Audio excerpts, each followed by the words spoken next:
ಶಾಲಾ ವಾಹನ ಹಾಗೂ ಬೈಕ್ ಮಧ್ಯೆ ಡಿಕ್ಕಿಯಾಗಿ ಸಂಭವಿಸಿದ ರಸ್ತೆ ಅಪಘಾತದಲ್ಲಿ ಇಬ್ಬರು ಸ್ಥಳದಲ್ಲೇ ಸಾವನ್ನಪ್ಪಿದ ಘಟನೆ ಮುದ್ದೇಬಿಹಾಳ ಸಮೀಪದ ಜೈನಾಪುರ ಕ್ರಾಸ್ ಬಳಿ ನಡೆದಿದೆ.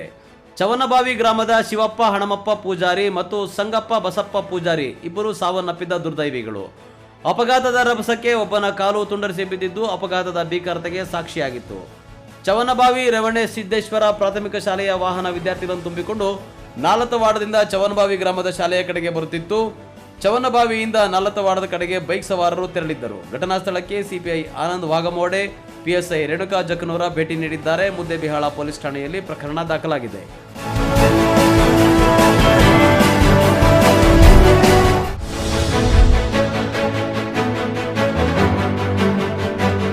ಕೊರೋನಾ ಹರಡುವುದನ್ನು ತಡೆಗಟ್ಟಲು ರಾಜ್ಯದ ಸರ್ಕಾರಿ ಕಚೇರಿಗಳಲ್ಲಿ ಅಧಿಕಾರಿಗಳು, ಸಿಬ್ಬಂದಿಗಳು ಹಾಗೂ ಸಂದರ್ಶಕರು ಅಗತ್ಯವಾಗಿ ಕೋವಿಡ್ ನಿಯಂತ್ರಣ ಕ್ರಮಗಳನ್ನು ಪಾಲಿಸುವಂತೆ ರಾಜ್ಯ ಸರ್ಕಾರ ಖಡಕ್ ಆದೇಶ ನೀಡಿದೆ. ಈ ಕುರಿತಂತೆ ರಾಜ್ಯ ಸರ್ಕಾರದ ಮುಖ್ಯ ಕಾರ್ಯದರ್ಶಿಯವರು ರಾಜ್ಯದಲ್ಲಿ ದೈನಂದಿನ ಕೋವಿಡ್-19 ಪ್ರಕರಣಗಳಲ್ಲಿ ಇಳಿಕೆಯನ್ನು ಗಮನಿಸಲಾಗಿದೆ. ಕೋವಿಡ್ ನಿಯಂತ್ರಣದಲ್ಲಿ ಈವರೆಗೆ ಸಾಧಿಸಲಾಗಿರುವ ಯಶಸ್ಸನ್ನು ಉಳಿಸಿಕೊಳ್ಳುವ ನಿಟ್ಟಿನಲ್ಲಿ ಸರ್ಕಾರಿ ಕಚೇರಿಗಳಲ್ಲಿ ಅಧಿಕಾರಿಗಳು, ಸಿಬ್ಬಂದಿ ಹಾಗೂ ಸಂದರ್ಶಕರು ಅಗತ್ಯ ಕೋವಿಡ್ ನಿಯಂತ್ರಣ ಕ್ರಮಗಳ ಬಗ್ಗೆ ಪಾಲನೆ ಮಾಡುವುದು ಅನಿವಾರ್ಯವಾಗಿರುತ್ತದೆ. ಈ ಸಂಬಂಧ ಆದೇಶಗಳನ್ನು ಈಗಾಗಲೇ ಹೊರಡಿಸಲಾಗಿದೆ. ಈ ಹಿನ್ನೆಲೆಯಲ್ಲಿ ಪ್ರತಿ ಕಚೇರಿಯ ಕರ್ತವ್ಯದ ಅವಧಿಯಲ್ಲಿ ಎಲ್ಲ ಸಿಬ್ಬಂದಿ ಹಾಗೂ ಸಂದರ್ಶಕರು ಕೋವಿಡ್-19 ನಿಯಂತ್ರಣ ಕ್ರಮಗಳನ್ನು ಪಾಲಿಸುವಂತೆ ಖಚಿತಪಡಿಸಿಕೊಳ್ಳುವಂತೆ ಕ್ರಮ ವಹಿಸಲು ಒಬ್ಬ ನೋಡಲ್ ಅಧಿಕಾರಿಯನ್ನು ಗುರುತಿಸುವುದು ಸೂಕ್ತ. ಮಾಹಿತಿಯ ಹೊರತಾಗಿಯೂ ಕಚೇರಿಗಳಲ್ಲಿ ಕೋವಿಡ್ ನಿಯಂತ್ರಣ ಕ್ರಮಗಳ ಪಾಲನೆಯಲ್ಲಿ ಗಂಭೀರ ಹಾಗೂ ಪದೇ ಪದೇ ಉಲ್ಲಂಘನೆ ಕಂಡುಬಂದ ಪಕ್ಷದಲ್ಲಿ ವಿಪತ್ತು ನಿರ್ವಹಣಾ ಕಾಯ್ದೆ 2005 ಅಡಿಯಲ್ಲಿ ಸೂಕ್ತ ಕ್ರಮ ಕೈಗೊಳ್ಳಲಾಗುತ್ತದೆ ಎಂದು ತಿಳಿಸಿದ್ದಾರೆ.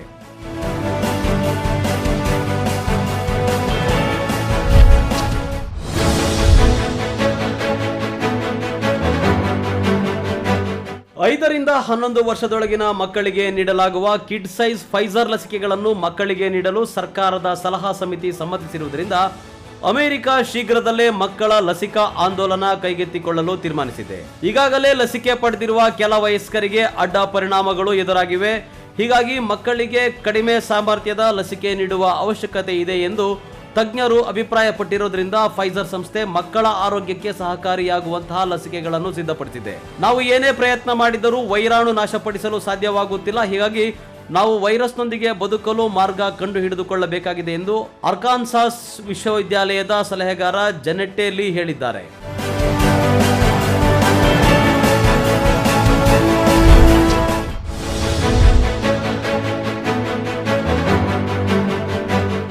ಪೆಗಾಸಸ್ ತಂತ್ರಾಂಶ ಬಳಸಿ ಬೇಹುಗಾರಿಕೆ ನಡೆಸಿರುವ ಆರೋಪದ ಕುರಿತು ತನಿಖೆ ನಡೆಸಲು ತಜ್ಞರ ಸಮಿತಿ ರಚಿಸುವ ಸುಪ್ರೀಂ ಕೋರ್ಟ್ ಆದೇಶವನ್ನು ಕಾಂಗ್ರೆಸ್ ಬುಧವಾರ ಸ್ವಾಗತಿಸಿದೆ. ರಾಷ್ಟ್ರೀಯ ಭದ್ರತೆಯ ಹೆಸರಿನಲ್ಲಿ ನುಣುಚಿಕೊಳ್ಳುವ ಮತ್ತು ಗಮನವನ್ನು ಬೇರೆಡೆಗೆ ಸೆಳೆಯುವ ಕೇಂದ್ರ ಸರ್ಕಾರದ ಪ್ರಯತ್ನಗಳನ್ನು ನ್ಯಾಯಾಲಯ ಈ ಮೂಲಕ ನಿರಾಕರಿಸಿದೆ ಎಂದು ಅದು ಹೇಳಿದೆ. ಹುಸಿ ರಾಷ್ಟ್ರೀಯತೆಯು ಎಲ್ಲೆಡೆ ಫ್ಯಾಸಿಸ್ಟ್ ಹೇಡಿಗಳ ಕೊನೆಯ ಆಶ್ರಯವಾಗಿದೆ ಎಂದು ಕಾಂಗ್ರೆಸ್ ಮುಖ್ಯ ವಕ್ತಾರ ರಣದೀಪ್ ಸುರ್ಜೇವಾಲಾ ಟ್ವೀಟ್ ಮಾಡಿದ್ದಾರೆ. ರಾಷ್ಟ್ರೀಯ ಭದ್ರತೆ ಹೆಸರಿನಲ್ಲಿ ನುಣುಚಿಕೊಳ್ಳಲು, ತಪ್ಪಿಸಿಕೊಳ್ಳಲು ಮತ್ತು ಗಮನವನ್ನು ಬೇರೆಡೆ ಸೆಳೆಯಲು ಮೋದಿ ಸರ್ಕಾರ ನಡೆಸಿದ ಪ್ರಯತ್ನಗಳ ಹೊರತಾಗಿಯೂ ಪೆಗಾಸಸ್ ದುರ್ಬಳಕೆಯನ್ನು ಪರಿಶೀಲಿಸಲು ಸುಪ್ರೀಂ ಕೋರ್ಟ್ ತಜ್ಞರ ಸಮಿತಿ ರಚನೆಗೆ ಹೊರಡಿಸಿರುವ ಆದೇಶವನ್ನು ಸ್ವಾಗತಿಸುತ್ತೇವೆ. ಸತ್ಯಮೇವ ಜಯತೆ ಎಂದು ಅವರು ಹೇಳಿದ್ದಾರೆ.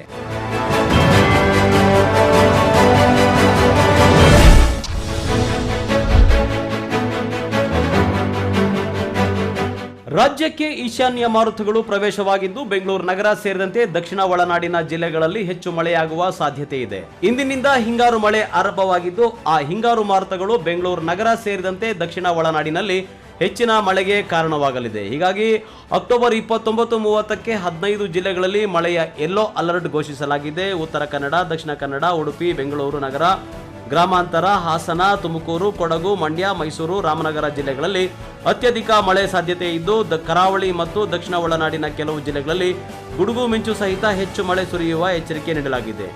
ಈ ಜಿಲ್ಲೆಗಳ ಕೆಲವು ಭಾಗಗಳಲ್ಲಿ ಹೆಚ್ಚಿನ ಮಳೆಯ ಮುನ್ನೆಚ್ಚರಿಕೆಯನ್ನು ನೀಡಲಾಗಿದೆ.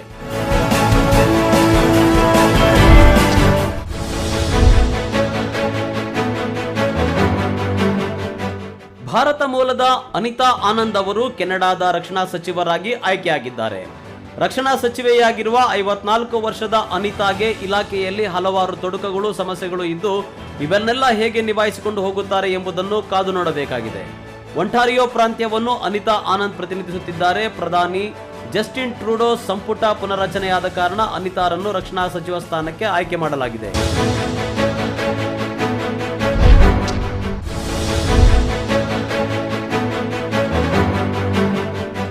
ರಷ್ಯಾದಿಂದ ಶಸ್ತ್ರಾಸ್ತ್ರ ಮತ್ತು ಸಲಕರಣೆಗಳ ಮೇಲೆ ಭಾರತದ ಅವಲಂಬನೆಯಲ್ಲಿ ಗಣನೀಯ ಇಳಿಕೆ ಕಂಡುಬಂದಿದೆ. ಆದರೆ ಭಾರತೀಯ ಸೇನೆಯು ರಷ್ಯಾದ ಉಪಕರಣಗಳಿಲ್ಲದೆ ಪರಿಣಾಮಕಾರಿಯಾಗಿ ಕಾರ್ಯನಿರ್ವಹಿಸಲು ಸಾಧ್ಯವಿಲ್ಲ ಎಂದು ಅಮೆರಿಕದ ಸಂಸ್ಥೆ ಹೇಳಿದೆ. ರಷ್ಯಾದ ಸಖ್ಯವನ್ನು ಹೆಚ್ಚಿಸಿಕೊಂಡಿರುವ ಭಾರತದ ನಡೆಗೆ ಅಮೆರಿಕ ಕೆಂಗಣ್ಣಿನಿಂದ ನೋಡುತ್ತಿದೆ. ಕೆಲವು ನಿರ್ಬಂಧದಂತಹ ಕಠಿಣ ನಿರ್ಧಾರ ಕೈಗೊಳ್ಳಲು ಬಿಡೆನ್ ಆಡಳಿತ ಯೋಚಿಸುತ್ತಿದೆ ಎಂದು ಕಾಂಗ್ರೆಷನಲ್ ರಿಸರ್ಚ್ ಸರ್ವಿಸ್ ವರದಿ ಮಾಡಿದೆ. ಭಾರತ ಪ್ರಸ್ತುತ ಸ್ವಾವಲಂಬಿಯಾಗಿ ಶಸ್ತ್ರಾಸ್ತ್ರಗಳನ್ನು ತಯಾರಿಸುತ್ತಿದೆ. ಆದರೆ ರಷ್ಯಾದೊಂದಿಗೆ ರಕ್ಷಣಾ ಒಪ್ಪಂದವನ್ನು ಗಟ್ಟಿಗೊಳಿಸಿಕೊಂಡು ಹಲವು ಭಾರೀ ಪ್ರಮಾಣದ ಉಪಕರಣಗಳನ್ನು ಖರೀದಿಸಿವೆ. ಇವು ಅವರಿಗೆ ಹೆಚ್ಚಿನ ಶಕ್ತಿ ನೀಡುತ್ತದೆ ಎಂದು ಹೇಳಿದೆ.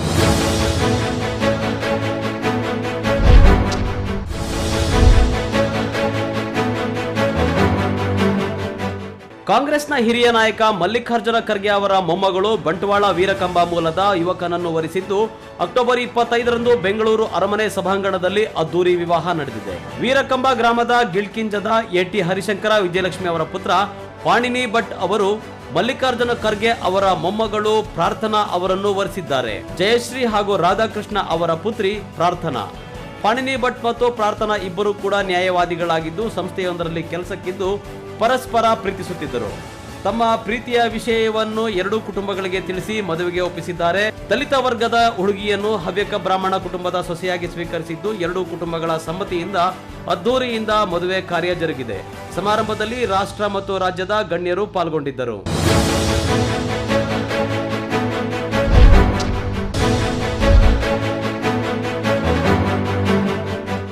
ವಿಶ್ವದ ಅತಿ ಹೆಚ್ಚು ಜನಸಂಖ್ಯೆ ಹೊಂದಿರುವ ಮುಸ್ಲಿಂ ರಾಷ್ಟ್ರಗಳ ಸ್ಥಾನವನ್ನು ಇಂಡೋನೇಷ್ಯಾ ಹೊಂದಿದೆ. ಅಂದಹಾಗೆ ಇಂಡೋನೇಷ್ಯಾದ ಮೊದಲ ಅಧ್ಯಕ್ಷ ಸುಕರ್ನೋ ಅವರ ಮಗಳು ಮಂಗಳವಾರ ಇಸ್ಲಾಂ ಧರ್ಮದಿಂದ ಹಿಂದೂ ಧರ್ಮಕ್ಕೆ ಮತಾಂತರಗೊಂಡಿದ್ದಾರೆ ಎನ್ನಲಾಗಿದೆ.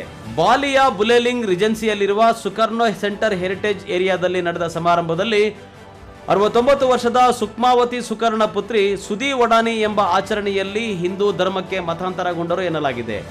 ಬಾಲಿಯಲ್ಲಿ ಅನುಸರಿಸುವ ಮುಖ್ಯ ಧರ್ಮವೆಂದರೆ ಹಿಂದೂ ಧರ್ಮ. ಆದಾಗ್ಯೂ ಇದು ಭಾರತದಲ್ಲಿ ಆಚರಣೆಯಲ್ಲಿರುವ ಹಿಂದೂ ಧರ್ಮಕ್ಕಿಂತ ಭಿನ್ನವಾಗಿದೆ.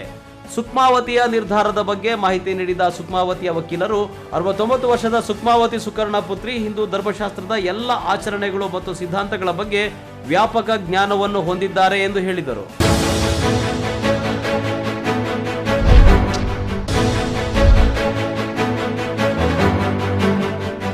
ಕೆಎಸ್ಆರ್ಟಿಸಿಯಲ್ಲಿ ಕೆಲಸ ಕೊಡಿಸುವುದಾಗಿ ನಕಲಿ ದಾಖಲೆ ಸೃಷ್ಟಿಸಿ 70 ಲಕ್ಷ ರೂಪಾಯಿ ವಂಚಿಸಿದ್ದ ಐವರನ್ನು ಚಿತ್ರದುರ್ಗ ಜಿಲ್ಲೆಯ ಹೊಸದುರ್ಗದಲ್ಲಿ ಪೊಲೀಸರು ಬಂಧಿಸಿದ್ದಾರೆ. ಹೊಸದುರ್ಗ ನಿವಾಸಿ ಅಭಿಷೇಕ್ ಅಕ್ಟೋಬರ್ 9ರಂದು ಪೊಲೀಸರಿಗೆ ನೀಡಿದ್ದ ದೂರು ಆಧರಿಸಿ ಬಾದಾಮಿ ತಾಲೂಕಿನ ಕುಟುಕನಕೇರಿ ಗ್ರಾಮದ ಮಹಮ್ಮದ್ ಅಲ್ಲಾಸಾಬ್, ಸುಭಾಷ್ ಕಾಲೋನಿಯ ಬಸವರಾಜ್, ಬಾಗಲಕೋಟೆಯ ವೀರಭದ್ರಪ್ಪ, ಸೋಮಲಿಂಗಪ್ಪ, ಅರಗಿನಶೆಟ್ಟಿ, ಹಗರಿಬೊಮ್ಮನಹಳ್ಳಿ ತಾಲೂಕಿನ ಕೊಗಳಿ ತಾಂಡಾದ ಮಂಜುನಾಥ್ ಹಾಗೂ ಬೆಂಗಳೂರಿನ ಆರ್ಪಿಸಿ ಲೇಔಟ್ನ ಅನಿಲ್ ಕುಮಾರ್ ಅವರನ್ನು ಬಂಧಿಸಲಾಗಿದೆ.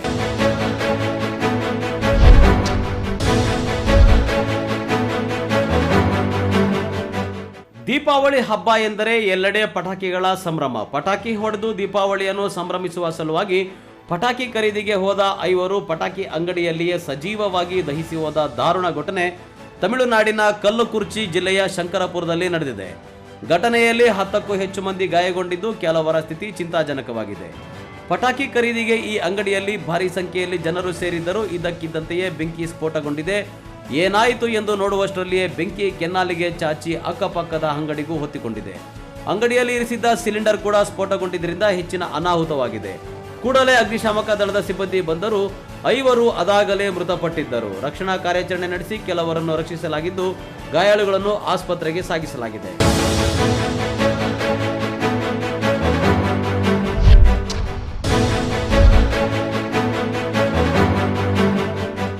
ಬೆಲೆ ಏರಿಕೆ ಮಾಡುವ ಮೂಲಕ ಕೇಂದ್ರ ಮತ್ತು ರಾಜ್ಯ ಸರ್ಕಾರಗಳು ಜನರನ್ನು ಲೂಟಿ ಹೊಡೆಯುತ್ತಿವೆ ಎಂದು ಕೇಂದ್ರದ ಮಾಜಿ ಪೆಟ್ರೋಲಿಯಂ ಖಾತೆ ಸಚಿವ ವೀರಪ್ಪ ಮೊಯ್ಲಿ ಹೇಳಿದರು. ಗುಡಿಬಂಡೆಯಲ್ಲಿ ಮಾಜಿ ಕೇಂದ್ರ ಪೆಟ್ರೋಲಿಯಂ ಸಚಿವ ವೀರಪ್ಪ ಮೊಯ್ಲಿ ಕೆರೆಗೆ ಬಾಗಿನ ಕಾರ್ಯಕ್ರಮದಲ್ಲಿ ಮಾತನಾಡಿ ಕೇಂದ್ರ ರಾಜ್ಯ ಸರ್ಕಾರದ ವಿರುದ್ಧ ಗಂಭೀರ ಆರೋಪ ಮಾಡಿದರು. ಜನರನ್ನು ಸರ್ಕಾರವೇ ಲೂಟಿ ಮಾಡುವುದನ್ನು ಪ್ರಪಂಚದಲ್ಲಿ ಯಾವ ದೇಶದಲ್ಲೂ ಕಾಣಲು ಸಾಧ್ಯವಿಲ್ಲ, ಕೇವಲ ಈ ದೇಶದಲ್ಲಿ ಮಾತ್ರ ನೋಡಲು ಸಾಧ್ಯ. ಪೆಟ್ರೋಲ್ ಡೀಸೆಲ್ ಸಿಲಿಂಡರ್ ಬೆಲೆ ಗಗನಕ್ಕೆ ಏರಿದೆ. ಕೇಂದ್ರದಲ್ಲಿ ನಮ್ಮ ಕಾಂಗ್ರೆಸ್ ಸರ್ಕಾರ ಇದ್ದಾಗ ಸಬ್ಸಿಡಿ ದರದಲ್ಲಿ ಪೆಟ್ರೋಲ್ ಡೀಸೆಲ್ ಅಡುಗೆ ಅನಿಲ ನೀಡ್ತಾ ಇದ್ದೆವು. ಜೊತೆಗೆ ಆಗ ಕ್ರೂಡ್ ಆಯಿಲ್ ಬೆಲೆ ತುಂಬಾ ಏರಿತ್ತು. ದಪ್ಪ ಚರ್ಮದ ಸರ್ಕಾರ ಇದು. ಈಗ ಕ್ರೂಡ್ ಆಯಿಲ್ ಬೆಲೆ ಕಡಿಮೆ ಇದ್ದರೂ ಬೇಕಾಬಿಟ್ಟಿ ಬೆಲೆ ಏರಿಸುತ್ತಿದ್ದಾರೆ ಎಂದು ಚಿಕ್ಕಬಳ್ಳಾಪುರ ಜಿಲ್ಲೆ ಗುಡಿಬಂಡೆ ತಾಲೂಕಿನ ಸೋಮಲಾಪುರ ಗ್ರಾಮದ ಕೆರೆಗೆ ಬಾಗಿನ ಅರ್ಪಿಸಿದ ವೇಳೆ ವೀರಪ್ಪ ಮೊಯ್ಲಿ ಹೇಳಿಕೆ ನೀಡಿದ್ದಾರೆ.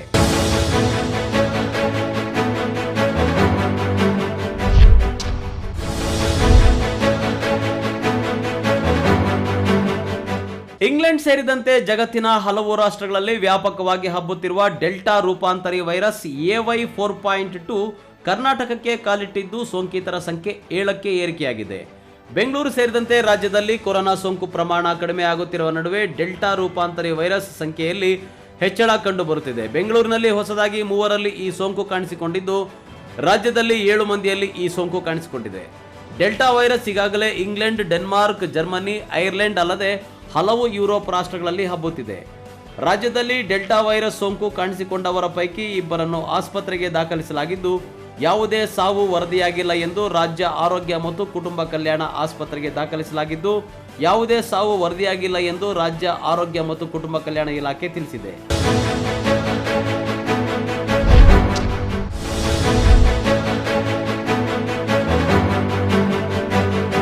2 ಡೋಸ್ ಲಸಿಕೆ ತೆಗೆದುಕೊಂಡಾಗ ರೋಗ ನಿರೋಧಕ ಶಕ್ತಿ ಹೆಚ್ಚಾಗೋದ್ರಿಂದ ಕೋವಿಡ್ನ ಯಾವುದೇ ಹೊಸ ತಳಿ ಪರಿಣಾಮ ಬೀರುವುದಿಲ್ಲ. ಲಸಿಕೆ ಪಡೆದ ಅನಂತರವೂ ದುಷ್ಪರಿಣಾಮ ಬೀರುವ ಬಗ್ಗೆ ಅಧ್ಯಯನ ಮಾಡಬೇಕಾಗಿದೆ. ಇಲ್ಲಿಯವರೆಗೆ ಅಂತಹ ಅನುಮಾನಗಳಿಲ್ಲ ಎಂದು ಆರೋಗ್ಯ ಸಚಿವ ಡಾಕ್ಟರ್ ಕೆ ಸುಧಾಕರ್ ತಿಳಿಸಿದರು. ಹೊಸ ತಳಿ ಸೇರಿದಂತೆ ಎಲ್ಲ ಪ್ರಯೋಗಕ್ಕೆ ರಾಜ್ಯದಲ್ಲಿ 6-7 ಪ್ರಯೋಗಾಲಯಗಳಿವೆ. ಯಾವುದೇ ಹೊಸ ತಳಿ ಬಂದರೂ ತತ್ಕ್ಷಣ ತಜ್ಞರ ಅಭಿಪ್ರಾಯ ಪಡೆಯಲಾಗುವುದು. UK, ರಷ್ಯಾ ಸೇರಿದಂತೆ ಇತರ ರಾಷ್ಟ್ರಗಳಲ್ಲಿ ಹೊಸ ತಳಿ ಕಂಡು ಬಂದಿದೆ. ಈ ಕುರಿತು ಅಧ್ಯಯನ ಮಾಡಲಾಗುತ್ತಿದೆ. ಯಾವ ರೀತಿ ಮುನ್ನೆಚ್ಚರಿಕೆ ಕ್ರಮ ಕೈಗೊಳ್ಳಬೇಕು ಎನ್ನುವ ಕುರಿತು ತಾಂತ್ರಿಕ ಸಲಹಾ ಸಮಿತಿಯ ಅಧ್ಯಕ್ಷರ ಜೊತೆ ಮಾತನಾಡಿದ್ದೇನೆ ಎಂದು ತಿಳಿಸಿದರು. ಹೊಸ ತಳಿ ಕುರಿತು ರಷ್ಯಾ ಸೇರಿದಂತೆ ಕೆಲ ದೇಶಗಳಿಂದ ವರದಿ ತರಿಸಿಕೊಂಡಿದ್ದೇವೆ. ವರದಿ ಅವಲೋಕಿಸಿದಾಗ ಲಸಿಕೆ ಪಡೆಯುವುದರ ಮೇಲೆ ದುಷ್ಪರಿಣಾಮ ಬೀರಿರುವುದು ದೃಢಪಟ್ಟಿದೆ. 2 ಡೋಸ್ ಲಸಿಕೆ ಪಡೆದವರ ಮೇಲೆ ಯಾವುದೇ ದೊಡ್ಡ ಪರಿಣಾಮ ಬೀರಿಲ್ಲ ಎಂಬುದು ಗೊತ್ತಾಗಿದೆ. ಕೆಲ ರಾಜ್ಯಗಳಲ್ಲಿ ಡೆಲ್ಟಾ ಪ್ರಕರಣಗಳು ಕಂಡುಬರುತ್ತಿವೆ. ಹೀಗಾಗಿ ಆ ರಾಜ್ಯದಿಂದ ಆಗಮಿಸುವವರ ಮೇಲೆ ನಿಗಾ ವಹಿಸಲು ಮಾರ್ಗಸೂಚಿ ಸಿದ್ಧಪಡಿಸಲಾಗುವುದು ಎಂದರು.